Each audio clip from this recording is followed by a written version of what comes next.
punya iman palsu dulu waktu dalam Kristen. Kalau iman yang sekarang saya tidak sentuh di situ, itu urusan orang.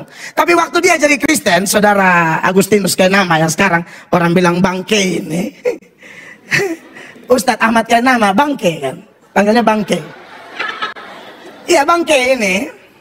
Penekanannya tetap ya, mesti ada i di belakang ya. Jadi bangke ini. Bangke ini, saudara. Tema historical Jesus. Dia bahas aspek penafsiran. Alkitab memang ada aspek sejarah. Dan kalau ngomong aspek sejarahnya Alkitab seperti historical faith tadi jelas. Yesus itu mati dan bangkit. Saksinya 500 orang lebih, Paulus bilang. Dan yang paling terakhir, yang paling prematur, kata Paulus, saya ini paling tidak layak loh. Saya hantam dia, saya serang acaranya, dia datang menghampiri saya. Dia mati, dia bangkit, dan itu inti Injil. Jadi saya ada nonton, saya ada Ibu Gembala antrian di Garbarata, antri panjang, nonton, ini beda kelas, ini jauh. Makanya kita perlu punya iman yang tulus, ya, belajar sungguh-sungguh, karena iman juga bertumbuh dari pendengaran akan firman Allah, sehingga kita tidak menjadi orang-orang yang pertontonkan kebohongan, kepalsuan, ketidaktulusan, kemunafikan. Ngaku-ngaku saya dulu pendeta, ngaku-ngaku dulu saya aktivis gereja, ngaku-ngaku dulu saya Kristen, paham segala macam. Semua data yang dia munculkan itu data-data yang menurut sejarah gereja, itu data yang tidak dipercaya oleh orang Kristen.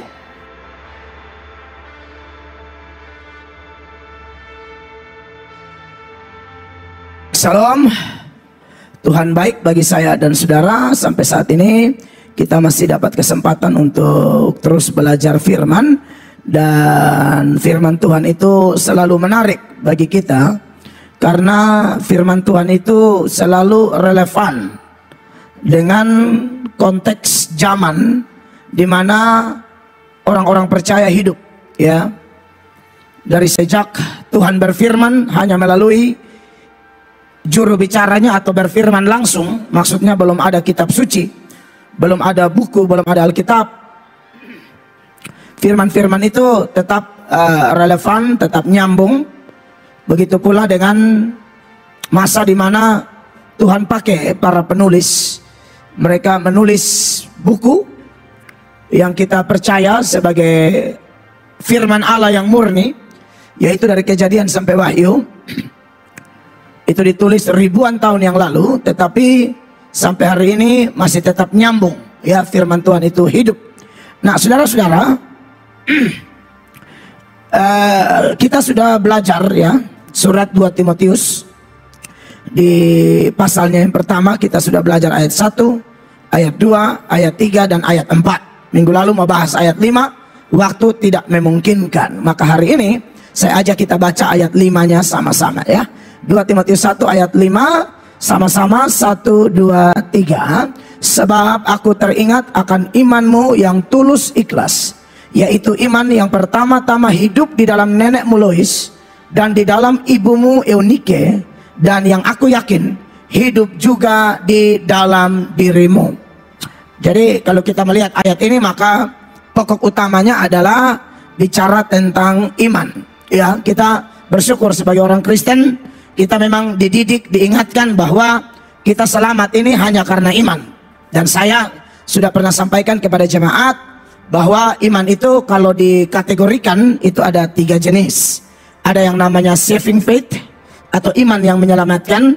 Ada yang namanya practical faith, itu iman yang praktis yang berkaitan dengan kehidupan sehari-hari. Dan ada yang namanya historical faith, iman yang berkaitan dengan sejarah. Ya, kalau saving faith, saudara-saudara, iman yang menyelamatkan, itu dasar ayatnya banyak. Di antaranya ada Efesus pasal 2 mulai ayat 8, di mana ayat itu mengingatkan kita bahwa sebab karena kasih karunia kamu diselamatkan oleh iman. Itu bukan hasil usahamu, tetapi pemberian Allah. Ya, jadi ini iman yang menyelamatkan, di mana orang yang disebut orang beriman atau memiliki iman adalah orang yang tadinya belum beriman atau sudah beriman tapi cuma iman di otak dan di mulut saja. Dia tidak beriman sungguh-sungguh, maka itu kemudian dia menjadi beriman. Ya, jadi ada yang tidak beriman sebelumnya. Banyak cerita di Alkitab orang-orang yang tadinya tidak beriman tapi kemudian menjadi beriman, seperti kepala penjara Filipi, ya. Itu tadi tidak percaya Yesus sama sekali itu.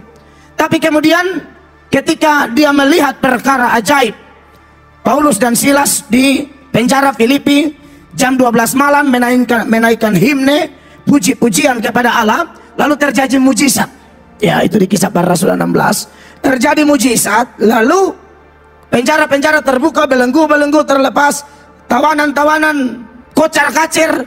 Dia pikir tawanan melarikan diri. Konsekuensinya saudara tahu, zaman pemerintah Romawi, kepala penjara, petugas penjaga penjara, dan semua tim itu seperti sekarang lapas, itu berani tahanan bebas, konsekuensinya itu mati, saudara-saudara. Bukan sekedar dipecat, bisa sampai level dihukum mati.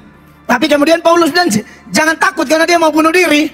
Lalu Paulus dengan tuntunan Roh menginjil, lalu singkat cerita dia bilang, apa yang harus kami perbuat? Maka muncullah ayat yang terkenal di Kisah 16 mulai ayat 30, di mana dikatakan di sana, ia mengantar mereka keluar sambil berkata, Tuan, Tuan, apakah yang harus aku perbuat supaya aku selamat? Maka ayat 6:31, 1, 2, 3, jawab mereka, Paulus dan Silas, percayalah kepada Tuhan Yesus Kristus dan engkau akan selamat, engkau dan seisi rumahmu. Maksudnya kau percaya pada Kristus, kau selamat, seisi rumahmu yang percaya pada Kristus juga selamat. Itu namanya saving faith, contohnya begitu. Tapi kalau bicara practical faith, ini iman berkaitan dengan keseharian kita. Sederhananya adalah, ini iman yang misalnya kalau orang sakit, dia percaya dia bisa sembuh. Dia punya pergumulan tertentu dalam ekonomi, dalam bisnis, dia percaya dalam nama Yesus aku yakin. Tiba-tiba Tuhan buka jalan. Atau dia sudah menikah belum ada anak, tapi dia percaya dalam nama Yesus saya akan ada anak. Ya, dia mau ada anak tapi belum ada pasangan, dia percaya dalam nama Yesus, ya kan? Tahun ini kayaknya tidak mungkin Tuhan, tahun depan supaya lebih banyak dari Januari ke Desember. Kali ini kan sudah agak tengah ya. Pokoknya itu dan terjawab. Dan biasanya kekasih Allah, iman seperti ini sangat ditentukan oleh keintiman kita dengan Tuhan. Masa jarang berdoa berkau beriman? Beriman apa? Jarang baca Alkitab bro. Pokoknya apa? Ini practical faith beda dengan saving faith tadi. Itu iman yang menyelamatkan. Kotor, najis, dosa berat, datang aku menerimamu, jadi ciptaan baru. Tapi kalau practical faith beda. Saudara, saya punya pergumulan apa, itu intim dulu. Ada orang-orang memang doanya luar biasa, tetap Tuhan yang pegang kendali. Tapi saya sedang soroti sudut manusia ini. Ada yang satu hari kayak pendeta Medato, mungkin 1 jam 2 jam, ada 5 jam doa Pak. 5 jam, beda. Saya yakin beda itu. Kalau mau dasar ditingkatkan, karena itu sangat ditentukan oleh keintiman orang dengan Tuhan, jam doanya dan lain-lain, ya. Lalu historical faith itu berkaitan dengan kepercayaan kepada sejarah-sejarah di dalam kitab suci. Itu adalah ya dan amin, tidak ada yang salah di sana, ya. Walaupun kelompok-kelompok yang anti kebenaran baik di luar Kristen maupun dalam Kristen, seperti kelompok liberal, salah satu tokohnya Rudolf Bultmann. Itu orang-orang yang mengatakan banyak peristiwa di Alkitab tuh dongeng. Yesus memberi makan 5.000 orang dengan 5 roti 2 ikan, omong kosong dan lain-lain. Kalau kita percaya itu laut Kulsum terbelah bagi 2, itu sejarah, itu benar-benar terjadi, ya. Lalu kalau bicara tentang 5 roti 2 ikan, ada orang bernama Elia dan Henok betul-betul melawan hukum gravitasi. Mereka itu terangkat hidup-hidup. Itu sejarah nyata itu. Nah, ini berkaitan dengan historical faith, ya. Jadi kita tak bisa hindari bahwa serangan kepada Kristen itu dulu, sekarang, dan akan semakin meningkat, semakin tambah. Tapi jangan takut, saudara-saudara, bahwa kalau Allah yang mengaruniakan iman yang benar dalam diri kita, amin. Entah itu mau saving faith, entah itu mau historical faith, entah itu mau practical faith, Allah itu juga Allah yang setia. Dia akan jaga kita, dia akan tolong kita, dia akan isi kita, dia akan cas kita, sehingga saya dan saudara tambah hari tambah kuat, tambah hari tambah kuat. Amin. Ya, pasti kita balik-balik kembali kepada ajaran Alkitab. Kita tidak dididik, oh karena banyak doa jadi dia minta ini dapat, lalu dia mulai. Itu karena practical faith. Saya tidak dididik begitu. Saya jelaskan perbedaannya, tapi saya pangkas, jangan ada dorongan mau menyombongkan diri. Karena toh yang mau historical faith, maksud saya practical faith, sehebat apapun, kalau Allah bilang tidak, ya tidak. Kita sudah tahu itu ya. Stefanus pasti punya practical faith luar biasa. Yohanes Pembaptis pasti punya practical faith luar biasa. Yakobus, anak Zebedeus, saudara Yohanes, juga pasti punya iman model begitu, luar biasa, karena tidak diragukan keintiman mereka dengan Allah. Tetapi di saat mereka butuh mujizat, Allah tidak kerjakan mujizat. Termaksud Paulus, ya. Di saat mereka butuh mujizat, ternyata Allah bilang tidak, cukup. Nah itu beda kasus ya, itu kembali kepada kedaulatan Allah. Tapi jangan juga itu mematahkan semangat kita untuk beriman secara praktikal ya, jangan. Tetap berdoa saja. Dasarnya kalau sudah dipimpin roh dan iman kita iman yang benar, kita tidak akan kecewa dengan Tuhan. Kita tidak jadi orang yang marah-marah lalu berkata, wah kita sudah dengar khotbah, saya sudah buat loh, saya sudah doa gini loh Pak, saya udah puasa loh Pak, saya begini. Saya paling panas dengar orang begitu. Mungkin pengajarannya di gerejanya, sorry to say, tidak lengkap. Hanya sampai dimotivasi orangnya, tidak kasih tahu bahwa ada kedaulatan Allah. Kita diajar lengkap. Dan semua bisa dibuktikan. Nah, omong-omong tentang iman, ya tentu masih ada lagi banyak hal tentang iman yang bisa kita soroti dari berbagai teks. Tapi kita fokus kepada pembacaan kita dalam 2 Timotius 1 ayat 5, di mana Rasul Paulus bilang sama Timotius, sebab aku teringat akan imanmu yang tulus ikhlas. Wow, ini ada istilah baru nih. Imannya disebut iman yang tulus ikhlas. Kalau Paulus mengatakan iman yang tulus ikhlas, kalau Bapak Ibu baca seluruh surat 1 Timotius dan juga 2 Timotius, pokoknya kedua surat ini yang dialamatkan kepada anak rohaninya, di sana Paulus mengalami banyak problem yang luar biasa. Tetapi bagi dia, si Timotius ini, kalau istilah pendeta-pendeta sekarang, hamba-hamba Tuhan sekarang, ini anak rohani ini, satu frekuensi dengan bapak rohaninya. Hamba Tuhan lain bilang, kami satu DNA secara rohani. Jadi mereka tuh modal sama. Karena bukan hanya Timotius yang memiliki iman yang tulus dan ikhlas, tetapi Paulus pun punya iman jenis ini. Makanya kalau kita lihat di surat sebelumnya, dalam 1 Timotius 1 ayat 15, Rasul Paulus bilang begini waktu dia nasihat Timotius. Perkataan ini benar. Tunggu. Saya 2 Timotius 1 ayat 15 maksud saya. Engkau tahu bahwa semua mereka yang di daerah Asia kecil. Tunggu Kak, tunggu. Oh, saya salah ayat di sini ya. Semoga saya dapat dengan cepat. 1 Timotius 1 ayat 5 maksud saya. Paulus bilang begini, saudara-saudara. Tujuan nasihat itu ialah kasih yang timbul dari hati yang suci, dari hati nurani yang murni, dan dari iman yang tulus ikhlas. Iya, jadi Paulus menasihati anak didiknya banyak hal, fondasinya. Salah satunya adalah iman yang tulus ikhlas. Dan sekarang dia puji iman dari Timotius. Dia bilang iman kamu itu, puji Tuhan, iman yang disebut iman yang tulus ikhlas. Saudara-saudara, kalau kita lihat 2 Timotius 1 ayat 5 ya, iman yang tulus ikhlas ini sebenarnya Paulus mau kontraskan dengan iman yang tidak tulus. Jadi kalau ada iman tulus ikhlas, itu artinya bahwa ada iman yang tidak tulus ikhlas. Anak rohani atau pendukung-pendukung pelayanan Paulus itu banyak. Tapi setelah Paulus lihat, Paulus filter, Paulus bilang, wih, tidak semua tulus ikhlas. Tidak semua punya iman tulus ikhlas. Tapi imanmu, iman tulus ikhlas. Karena ternyata dari begitu banyak anak didik atau orang yang awalnya mendukung Rasul Paulus, itu banyak yang tinggalkan Paulus. Bahkan ada yang tinggalkan sambil menyerang Paulus lagi. Makanya Paulus dan Timotius, lu beda. Imanmu ini, iman tulus ikhlas.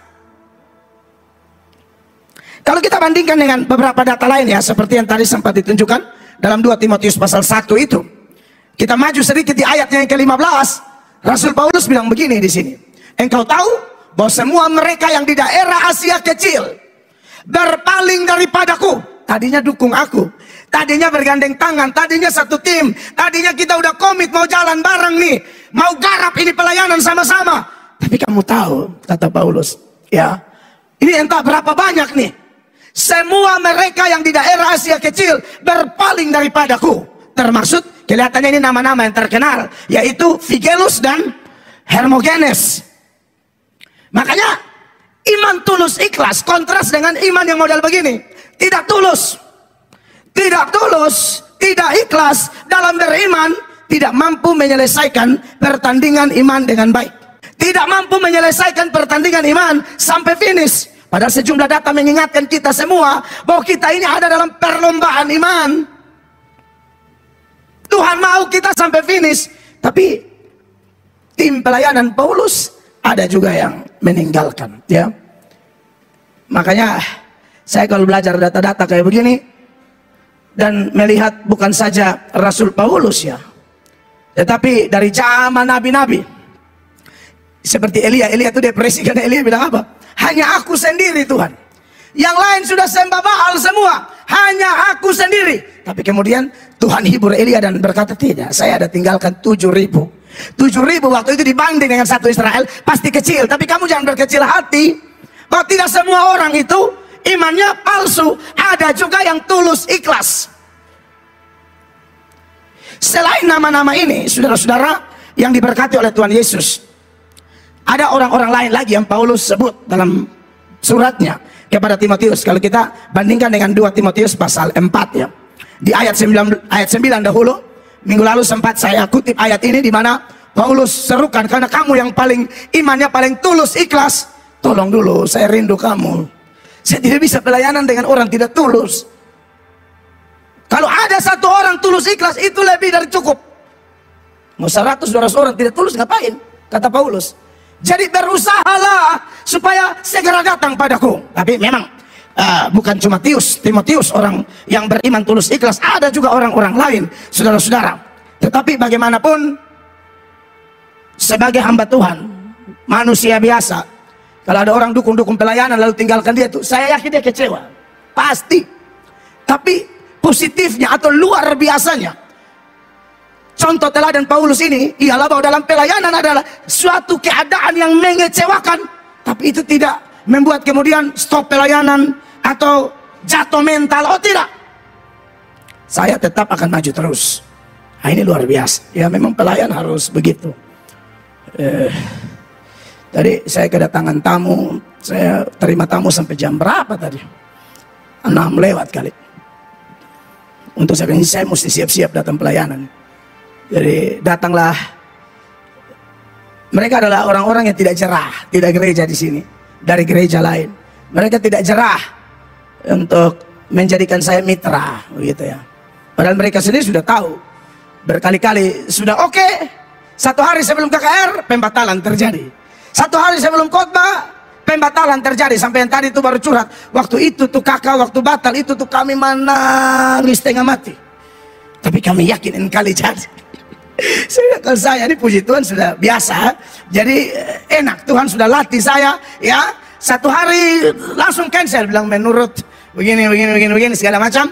Akhirnya cancel. Saya bilang cancel begitu. Saya percaya pasti ada rencana Tuhan di situ. Tidak bisa kita salahkan keadaan terlalu. Walaupun sebagai manusia awal dengar begitu atau alami itu semua kecewa, sempat bertanya-tanya mengapa dan mengapa. Tapi nanti kalau kita terus ingat Tuhan, ingat firman-Nya, bukan saja yang kita baca dan kita dengar, yang pernah kita khotbahkan. Oh, itu lebih kuat.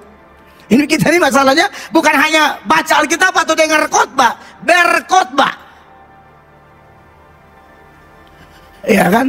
Jadi pasti ada kekuatan dari Tuhan, begitu ya. Berusahalah supaya segera datang kepadaku. Kenapa? 10. Karena Demas telah mencintai dunia ini dan meninggalkan aku. Ya. Ia telah berangkat ke Tesalonika, Kreskes telah pergi ke Galatia, dan Titus ke Dalmatia. Iya. Tapi yang paling masalah di sini Demas. Kalau Titus dan lain sebagainya itu tidak ada masalah di situ ya. Tetapi dalam surat ini Rasul Paulus bilang, Demas telah mencintai dunia ini dan meninggalkan aku. Mungkin ini salah satu penyebab orang tinggalkan pelayanan. Orang lari dari komitmen. Tuhan dan firman-Nya itu pasti punya kuasa menjauhkan kita dari dunia. Amin, saudara. Ulang, Tuhan dan firman-Nya pasti punya kuasa menjauhkan kita dari dunia. Tapi ingat sebaliknya, dunia seringkali menjauhkan kita dari Tuhan dan firman-Nya. Kalau su omong Tuhan dan firman ini su omong banyak hal di dalam. Komitmen lah segala macam, kekudusan, ya ketulusan, semua bisa bergeser hanya gara-gara dunia.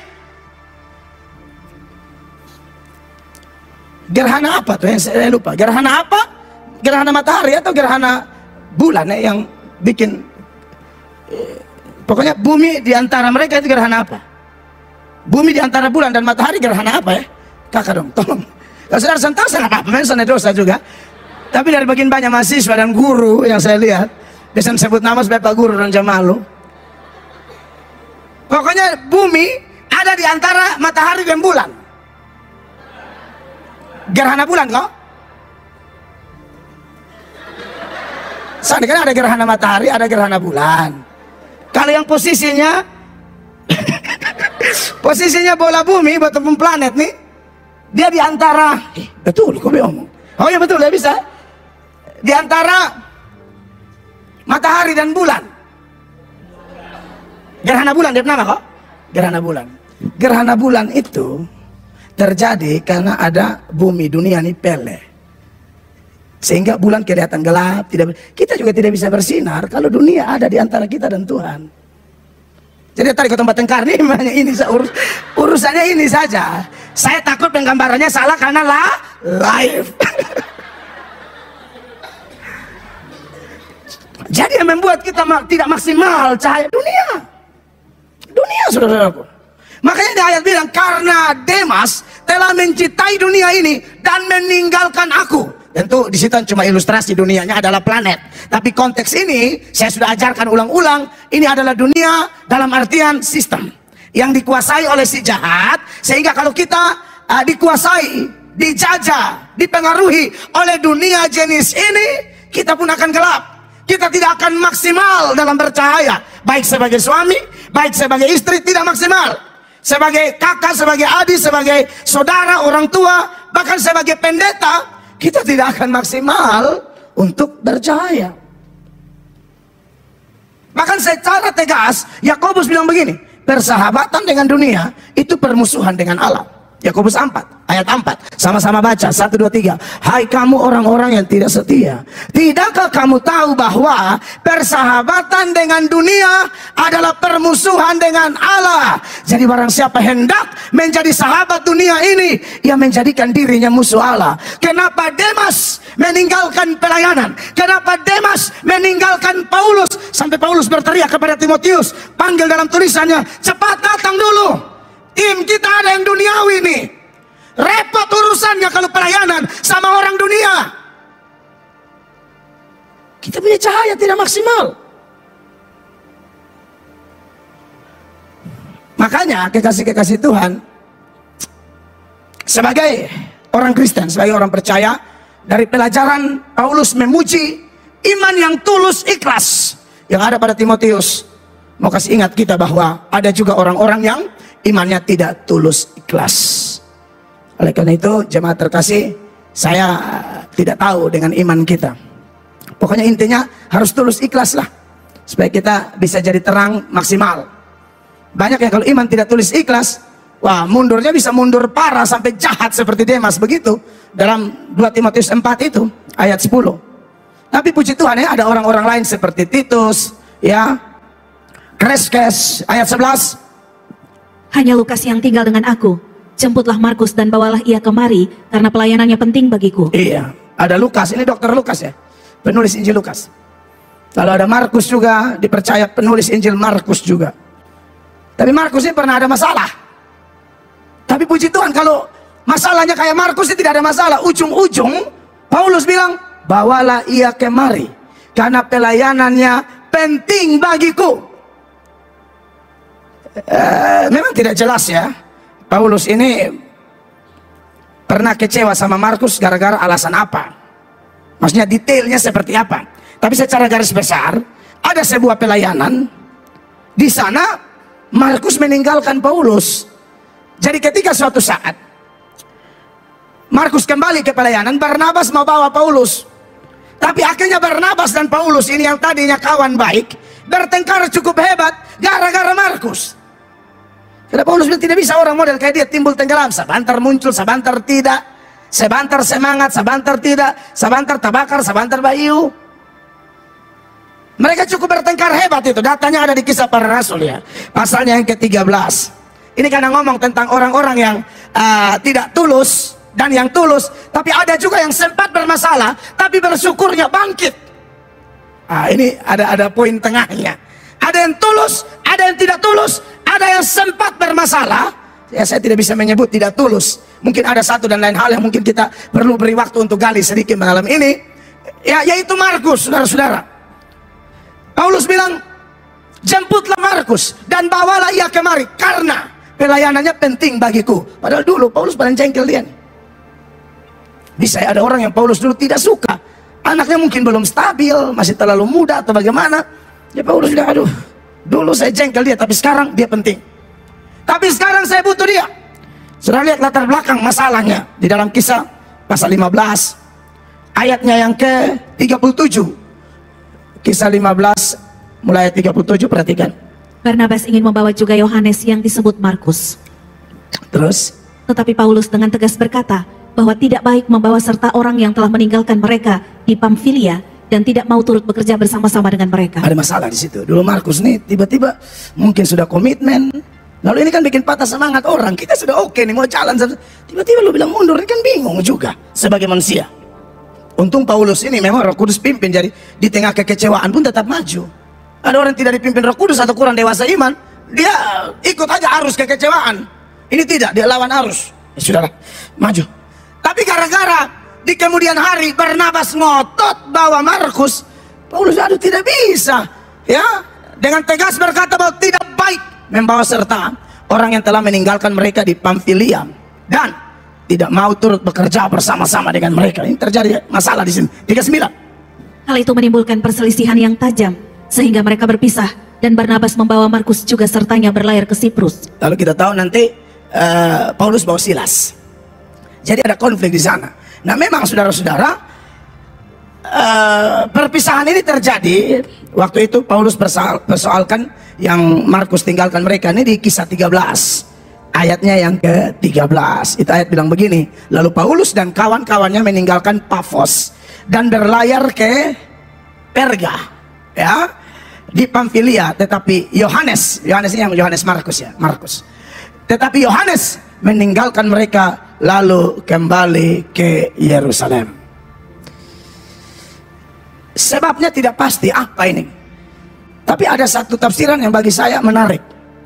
Jadi begini, kekasih Tuhan, di awal pertobatan Paulus, yang endorse Paulus itu Barnabas. Jadi Barnabas ini lebih senior banget. Bahkan yang pergi supaya luruskan pandangan-pandangan miring tentang Paulus, baik di Yerusalem, baik di Antioquia, ini Barnabas. Jadi Barnabas yang promosi dia. Barnabas yang saya bilang endorse si Paulus ini. Jadi betul-betul Barnabas adalah senior dan Paulus adalah junior. Contoh, waktu di Yerusalem dalam Kisah Para Rasul pasal 9 ayat 26, di sana dikatakan demikian. Perhatikan. Setibanya di Yerusalem, Saulus mencoba menggabungkan diri kepada murid-murid, tetapi semuanya takut kepadanya karena mereka tidak dapat percaya bahwa ia juga seorang murid. Ini awal pertobatan Paulus, kan dia bertobat di pasal 9 tuh. Ini masih pasal 9 ayat 1 sampai ayat 4 dan seterusnya. Tahu-tahu mau gabung, orang tidak bisa percaya, ini mantan penjahat, ya. Orang tidak bisa percaya bahwa ini betul atau tidak. Itu seperti ibu gembala awal pacaran dengan saya. Ibu gembala mama juga, saya punya mama mantu almarhumah, dia tidak bisa percaya karena yang dari Kupang sini telepon, itu tuh nakal berat, mama hati-hati. Jadi mam tuh tidak mau percaya, hati-hati lu jangan bilang pendeta, tuh malam dia foya kalau dia cek gitu. Jadi orang tidak bisa percaya Paulus pada waktu itu. Tetapi ayat 27, Barnabas bantu, oh tidak, ini orang baik, dia bertobat betul nih, dia pelayanan benar. Tetapi Barnabas menerima dia dan membawanya kepada rasul-rasul dan menceritakan kepada mereka bagaimana Saulus melihat Tuhan di tengah jalan dan bahwa Tuhan berbicara dengan dia dan bagaimana keberaniannya mengajar di Damsik dalam nama Yesus. Iya, jadi memang yang promosi ya Paulus awal itu Barnabas. Jadi Paulus itu awal dibawa kepemimpinan Barnabas, kira-kira begitu.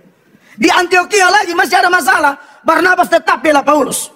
Kita maju sebagai data bagaimana pembelaan Barnabas kepada Paulus di Kisah 11 ayat 22. Perhatikan Bapak Ibu. Maka sampailah kabar tentang mereka itu kepada jemaat di Yerusalem. Lalu jemaat itu mengutus Barnabas ke Antiokhia. Terus? Setelah Barnabas datang dan melihat kasih karunia Allah, bersukacitalah ia. Ia menasihati mereka supaya mereka semua tetap setia kepada Tuhan. Terus 24. Karena Barnabas adalah orang baik, penuh dengan Roh Kudus dan iman. Sejumlah orang dibawa kepada Tuhan. 25 jemaat baca 1, 2, 3. Lalu pergilah Barnabas ke Tarsus untuk mencari Saulus.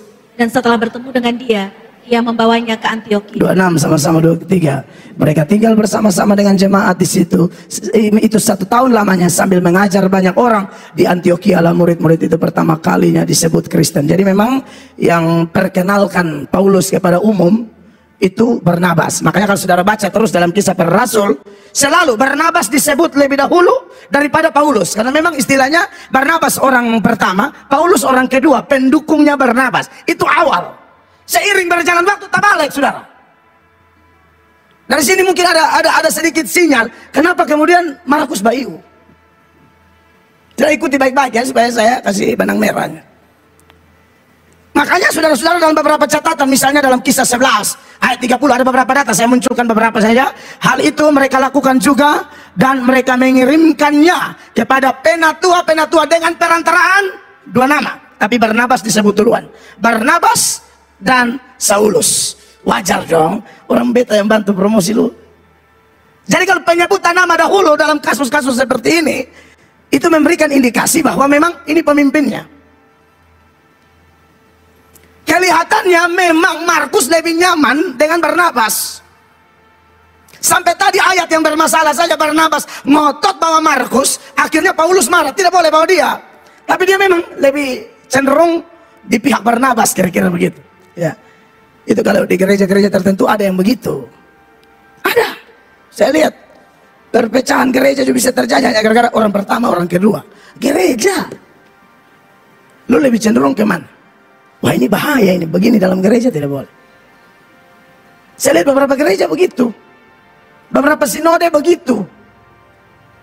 Hanya baku rampas posisi, hanya mau bikin gap, lu lebih pro siapa? Aduh kita sudah kayak politik.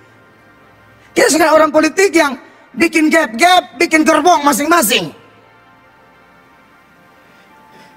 Makanya di Kisah 12 ayat 25 dibilang begini, Kisah 12 25 Bapak Ibu. Barnabas dan Saulus kembali dari Yerusalem. Masih nama Barnabas yang menonjol di situ, dia disebutkan dahulu. Setelah mereka menyelesaikan tugas pelayanan mereka, mereka membawa Yohanes yang disebut juga Markus. Iya, ini Markus masih ikut karena pemimpinnya masih Barnabas. Kenapa mereka dekat? Mereka dua ini keluarga. Barnabas dan Markus nih sepupu kandung. Dalam surat Kolose pasal 4 ayat 10 ya. Salam kepada kamu dari Aristarkus, temanku sepenjara, dan dari Markus, kemenakan Barnabas. Tentang dia kamu telah menerima pesan, terimalah dia apabila dia datang kepadamu. Markus kemenakan Barnabas. Kemenakan itu terjemahan salah. Yang betul tuh dari King James dia pakai istilah Mark the cousins of Barnabas. Sepupu. Kalau saudaraku masih jadi pemimpin, aku mau pelayanan. Ini masalah di sini. Tapi menurut saya puji Tuhan yang Markus bangkit. Tetapi problema kayak begini kan juga masalah ya gereja ya. Karena kita sedang bicara tentang iman yang tulus ikhlas. Iman yang tulus ikhlas ini tidak tergantung mau itu satu darah ke keluarga ke atau bukan. Oh, bukan itu masalahnya. Imanku tulus ikhlas bukan kepada pemimpin yang kelihatan. Imanku tulus ikhlas bukan kepada mentor atau gembala sidang. Imanku tulus ikhlas kepada Tuhan Yesus. Sehingga mau pelayanan di mana saja, kerabat atau bukan, karena tulusnya ke atas, maka tidak ada model begini. Kalau masih Barnabas yang pimpin, Markus bilang aman, sepupu. Tapi seiring berjalan waktu, Tuhan memang balik keadaan. Paulus yang memimpin, Barnabas jadi orang nomor 2. Ini mulai muncul di Kisah pasal 13 tadi, ayat 13, di mana Markus tinggalkan mereka. Persis ketika ada perubahan posisi itu ya. Lalu Paulus dan kawan-kawannya. Di sini sebenarnya Barnabas juga ada. Tapi Barnabas tidak disebut lagi. Barnabas masuk di grup kawan-kawannya.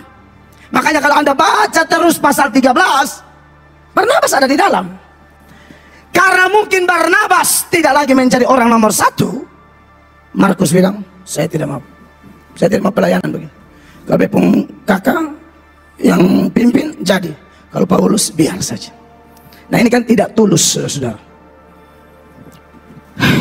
Jadi maksud saya begini, kalau iman tulus ikhlas, kita pelayanan di sini nih bukan karena hubungan darah ya. Kita pelayanan di sini karena darah Yesus Kristus telah bayar kita semua. Itu yang bikin kita punya iman tulus ikhlas. Kalau tidak bisa, saudara-saudara. Tidak bisa kita punya pelayanan langgeng. Terima kasih ya, kebanyakan pelayan di sini tidak ada fam atong, saya hampir tidak ada. Itu yang bikin saya senang setengah mati. Di sini ini memang tulus ikhlas paling banyak. Tidak. Dan itu luar biasa. Jujur saya ketemu problem-problem kayak begini dan saya kasihan sekali kalau melayani seperti teman saya, dan saya sangat bersyukur Tuhan izinkan memimpin gereja ini, di mana kebanyakan kita bukan ada hubungan darah, tapi luar biasa. Bahkan saudara-saudara sudah dididik bahwa semua hamba Tuhan itu hamba Tuhan. Hormatnya sama. Hormat yang saudara beri kepada saya, hormat yang sama beri kepada pendeta-pendeta lain. Itu saya suruh dalam nama Yesus, tulus. Kami di Jakarta kemarin kami nonton hamba-hamba Tuhan bertiga khotbah, waduh, menyala. Dahsyat. Jemaat berapa banyak WA kami, Bapak ibadah 1, 2, 3, aduh kami diberkati sekali, kami diberkati. Sebenarnya kami juga diberkati karena kami juga nonton, luar biasa. Nah itu jemaat yang baik, itu tim pelayan yang baik. Itu harus kita jaga terus ya saudara-saudara yang diberkati oleh Tuhan Yesus, sehingga kita semua menjadi orang-orang yang murni. Tetapi puji Tuhan lah, akhirnya Markus sadar. Makanya Paulus mungkin pertobatannya juga tidak diceritakan, tapi dengan adanya pemanggilan Rasul Paulus terhadap Markus, bahwa dia pelayanannya penting bagiku. Mungkin Markus sudah tambah dewasa, tidak lagi melayani yang lihat-lihat orang, siapa yang pimpin. No, dia lihat Tuhan Yesus sekarang. Paulus oke, disematang bahwa orang begini nih enak nih, kita punya pekerjaan ini kan, pekerjaannya besar, ini proyek vertikal, tantangan juga besar. Kalau melayani dengan orang tidak tulus, aduh, amburadul pelayanan. Dan saya kalau lihat orang-orang yang tidak tulus hari-hari ini, dan bahkan saking tidak tulus, cinta dunia dan lain sebagainya, entah apa yang menjadi penyebab akhirnya mereka tinggalkan Kristus. Tuhan Yesus dalam beberapa ayat kita sudah belajar ulang-ulang, orang-orang tinggalkan Yesus, dan Tuhan Yesus bilang, saya sudah tahu dari awal siapa yang asli, siapa yang tidak, siapa orang percaya dan mana yang bukan. Dari awal sudah tahu. Dalam Yohanes 6 itu ya, ayat 64 jemaat, 1, 2, 3. Tetapi di antaramu ada yang tidak percaya, sebab Yesus tahu dari semula siapa yang tidak percaya dan siapa yang menyerahkan dia. Nah ini Tuhan Yesus masalahnya, kalau kami tidak tahu. Makanya saya rapat dengan security kita rapat berlima, dan security kita 4 ya. Jadi di situ saya tidak bicara banyak. Silakan, saya mau dengar. Mulai mereka mainkan, enak sekali. Ada yang tidak omong, kita tanya, dia bilang ikut saja. Wah ini sebenarnya mencurigakan ya. Ya ikut saja, terus di tengah jalan dia bilang begini, sebenarnya saya mau omong itu kan. Padahal itu kapan tuh saya memilih tidak omong ya. Sementara duduk roti bakar keluar. Ini kurang di apa coba kalau servis begini, saudara. Semua yang terbaik. Silakan dari hati ke hati.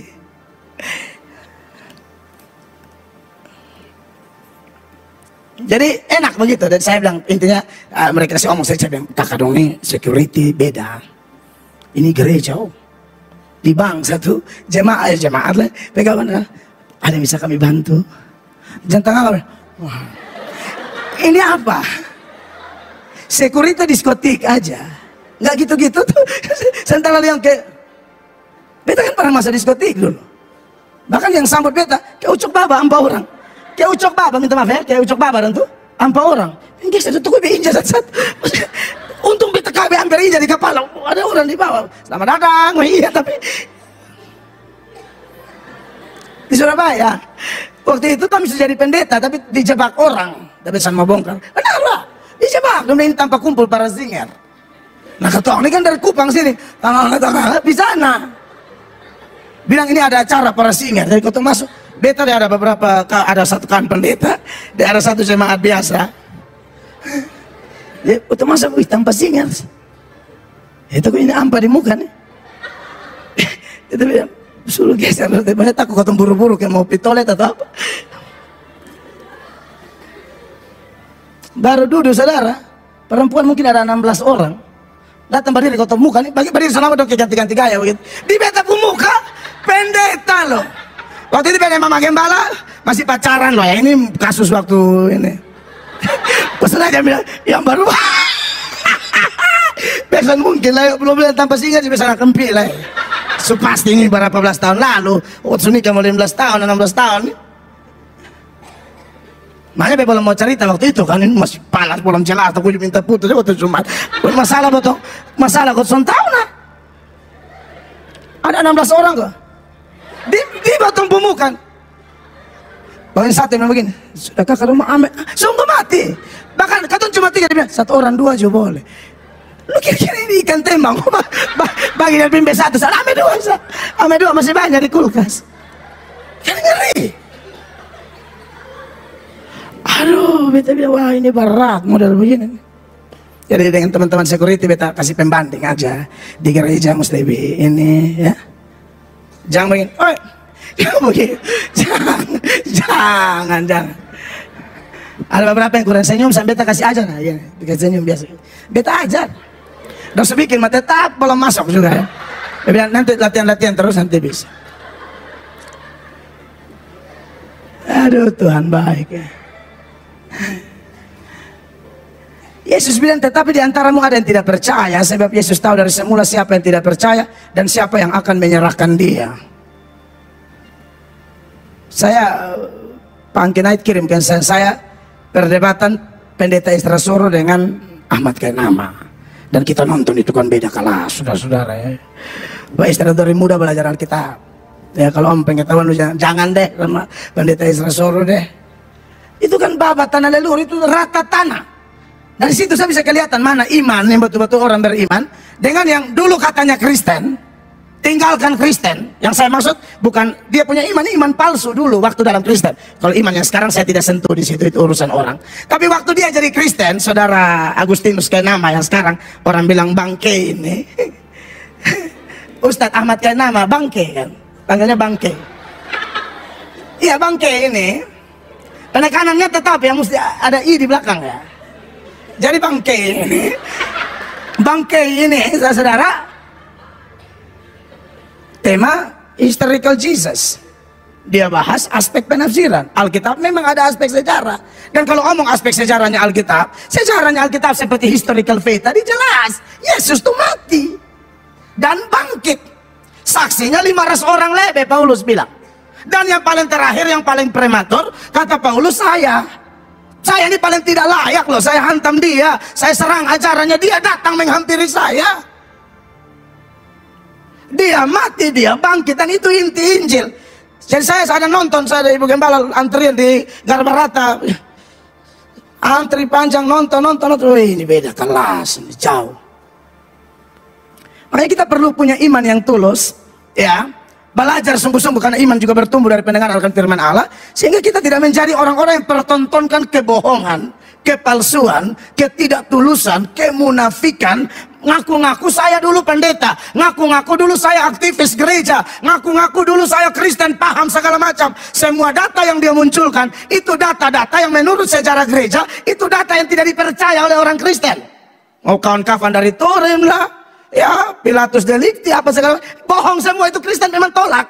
Injil Barnabas mau Injil lain selain 66 kitab yang Protestan pegang, kami tolak semua. Jadi kalau mau gugurkan iman kita, jangan pakai di luar itu yang kami sendiri akui palsu. Makanya saudara Muhammad Rusli Monarfa datang di sini dan beliau bersaksi, dulu saya juga serang Kristen, Injil palsu bla bla bla bla. Tapi saya sendiri tidak tahu kapan dipalsukan, siapa yang memalsukan, tidak tahu. Ujung-ujung saya pakai Injil Barnabas yang notabene bagi Kristen itu Injil palsu semua.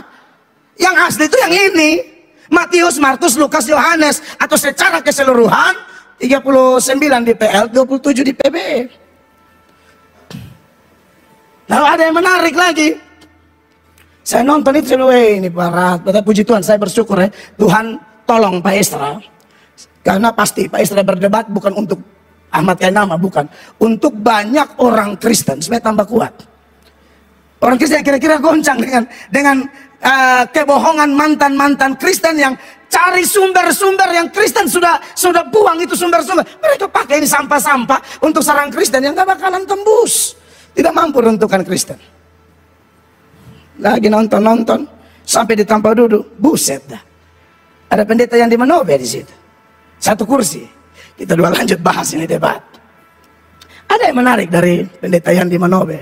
Dia bilang, kakak saya pernah dapat tema begitu di salah satu kota di luar NTT. Tapi saya pikir-pikir memang repot juga. Kita bicara dengan orang yang tidak percaya Yesus. Orang-orang yang hanya mau cari-cari kesalahan Kristen. Itu repot. Sampai satu kali saya harus bicara dan saya bilang, masalahnya kalau saudara mau kita nyambung, sudah tidak nyambung dari awal. Saya percaya Yesus mati, bangkit dan naik ke surga. Kamu tidak percaya. Saya percaya Yesus Tuhan jadi manusia. Kamu bilang dia manusia jadi Tuhan. Jadi saya akan buang-buang energi. Nah, saya coba meramu di pikiran saya kedua teman saya ini. Dua-dua keren. Yang satu lihat dari sisi, memang ada saat di mana kita tidak perlu buang mutiara di babi. Sudah nangkap ya? Karena waktu orang-orang ini kemudian mundur di ayat 66 dikatakan demikian, ini sebagai pembanding. Mulai dari waktu itu, banyak murid-muridnya mengundurkan diri dan tidak lagi mengikut dia. Lalu ayat 67 Yesus tanya yang masih sisa, lu mau pilih juga? Artinya Yesus tidak repot. Yang palsu-palsu begini, ini saya tidak akan panggil kembali. Makanya Paulus bilang, lu yang datang dari Timotius, kalau Demas saya tidak harap lagi. Saya butuh yang tulus, ikhlas. Yesus bilang apa? Maka kata Yesus kepada ke-12 muridnya, apakah kamu tidak mau pergi juga? Tapi puji Tuhan, orang-orang ini biar pernah gagal. Contohnya Petrus pernah jatuh, tidak langsung membuktikan bahwa dia palsu. Orang yang tulus ikhlas juga bisa pernah jatuh seperti Petrus atau Markus. Tapi kalau mereka bangkit luar biasa. Petrus bilang apa? 68. Jawab Simon Petrus kepadanya, Tuhan, kepada siapakah kami akan pergi? Perkataanmu adalah perkataan hidup yang kekal. Keren. Tuhan mungkin, ya tafsirnya pasti luas. Kalau saya melihat, saya pintas. Tuhan kayak mau tes, ini semua tinggalkan saya. Kalian sisa nih mau tinggalkan saya juga. Aduh tidak, Tuhan mau kemana lagi? Luar biasa. Ini orang yang tidak terpengaruh dengan arus. Orang banyak-banyak tinggalkan Yesus loh. Ini kan kasus 5.000 orang yang makan 5 roti 2 ikan. Nah yang tinggalkan kemungkinan ribuan. Sisa 12 dan tidak pergi juga. Tidak. Kami yakin kebenaran ada padamu. Amin. Ya kan? Tapi Tuhan Yesus juga tidak pergi panggil yang mundur-mundur. Tak usah buang mutiara di babi. Makanya pendeta yang dibilang sama saya, kalau kasus begitu Pak, ada waktu di mana memang kita tidak bisa buang-buang energi. Tapi yang dilakukan oleh Pak Estra adalah demi kepentingan bukan orang ini. Jadi dua-duanya digabungkan. Bahwa orang-orang dengan talenta seperti mereka ya tak terhindarkan. Kita banyak berdoa buat kawan-kawan kita. Supaya kita sama-sama bangkit, sama-sama maju. Tadi tim yang datang saya bilang, saya ini sudah sampai level belajar gitu loh. Kalau dulu-dulu kayak emosi-emosi bodoh yang sana perlu, yang hanya merugikan. Aduh, saya belajar untuk tidak mengulangi atau tidak jatuh di lubang yang sama. Karena saya memang hari-hari ini sedang berusaha cari kawan tambah banyak. Itu target saya. Apalagi namanya pendeta, hamba Tuhan, cari kawan tambah banyak. Mau sinode mana pun buat tambah kawan. Demi kepentingan Injil Kristus. Amin. Karena dunia butuh ketong. Kita terang dunia, saudara. Ini bukan kesemakan puji kita. Dunia memang butuh kita. Butuh kita pun cahaya, butuh kita pun tuntunan. Kan cahaya itu menuntun. Kalau senter itu menuntun. Cahaya itu kita ini menuntun orang. Kita ini bintang-bintang yang bercahaya. Ya, saya pikir, saya sudah sampai level. Buat mencari kawan saya. Kecuali yang sesat-sesat parah. Ya itu saya pasti tidak tinggal diam juga. Tetapi kalau kawan-kawan pendeta yang kayak hanya mungkin keselip lidah atau apa ya, kita sifatnya menasihati dengan kasih saja. Begitu ya. Aduh ini masih panjang ini ayat nih. Tapi saya harus berhenti di sini saudara. Saya pikir cukup sudah, kita maju sama-sama, amin. Terus saling membangun gereja Tuhan di tempat ini. Kita melihat gereja lain sebagai keluarga. Kita berharap kita bisa menjadi alat Tuhan untuk menolong. Ya ini pasti ada orang yang seperti Demas juga nanti ya. Saya belum tunjukkan semua tadi. Alexander segala macam yang jahat banget sama Paulus. Tapi Paulus bilang, ya tetap saya akan maju. Dan tadi Barnabas luar biasa ya. Orang pertama, kemudian jadi orang kedua, nggak ada masalah. Barnabas tetap pelayanan. Saya lupa ngomong itu tadi. Keren. Ingat semua kawan-kawan pelayan di sini. Tidak ada bilang, semua kita layani baik-baik. Semua tulus kepada Kristus ya. Hanya itu bisa saya sampaikan. Sampai jumpa di lanjutan seri ini. Beri tepuk tangan yang meriah bagi Tuhan Yesus.